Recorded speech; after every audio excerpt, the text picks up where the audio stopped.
हमरा गांव के लड़का के लेके कहां से आ रहल बाड़े तू?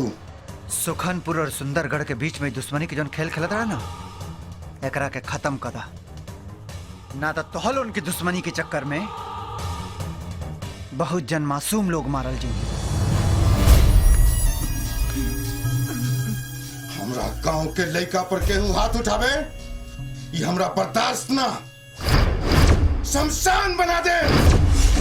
करण जिंदगी सांस से चलेला, तोहरे बकवास से नहीं। तोहारी लड़का सुंदरगढ़ की एगो लड़की से प्यार करेला। वो गांव के लोग आज एकरा के मौत के घाट उतार देले रहित लो, अगर हम उजन ना पहुंचला। तोहरो प्यार करे खातिर दुश्मनी के गांव के लेके मिलल। बाकी तू तो जा राम प्रताप के बैंड बजावे आई रहला ना? बैंड भी बाजी और बारात भी निकली, लेकिन अगर तोहल उनकी तरफ से हमरा के डिस्टर्ब कर बजाना तो हमार सब प्लान चौपट हो जाए। यही से जब तक हम अपन काम नहीं करत ना, चुपचाप रहिया जा। हमरा गांव के लड़का के बचावे खातिर धन्यवाद।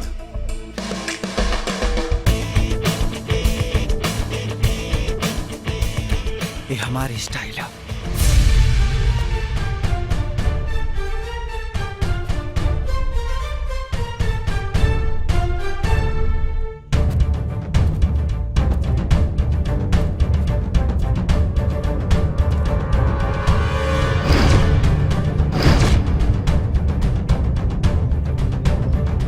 दुश्मन से मिलके हाथ बढ़ा, दुश्मन से मिलके हाथ बढ़ा।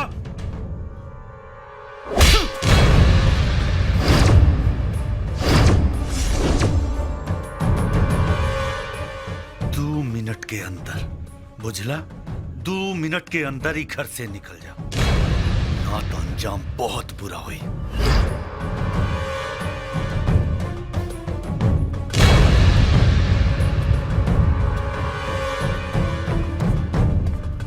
साले साहब केकरा के घर से निकालत बाड़ा? वो आदमी के जे हमरा जैसा निकम्मा आदमी के मेहनत करे सिखौलस, जिंदगी जिए सिखौलस, इज्जत की रोटी खाए सिखौलस। वो आदमी के घर से निकालत बाड़ा? राउर संवेदना इतना मर गई बा। अरे ये वो मसीहा बा जे हमनी जैसे दिशाहीन और निरर्थक जिंदगी जिए वाला के सिखौलस कि जिंदगी और जिंदगी जिए के मतलब का बा। ओकरा साथे रहू ऐसन करता नहीं ना साले साहब ना, ऐसा मत करी ऐसा, वरना अनर्थ हो जाए।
संजना, ही आवा।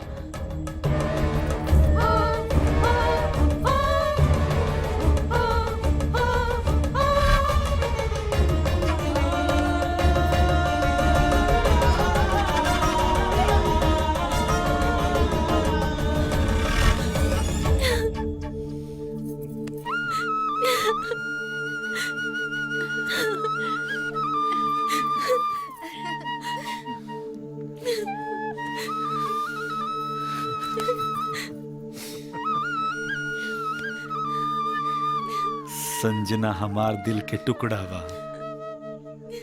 तू हमरा के दामाद के रूप में मंजूर बड़ा।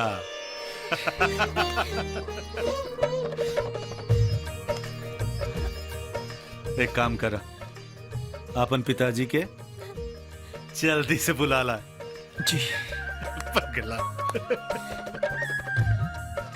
संजना बेटा तू मंगेतर लेके आयल रहो हाँ जे अभी घर के दामाद बनी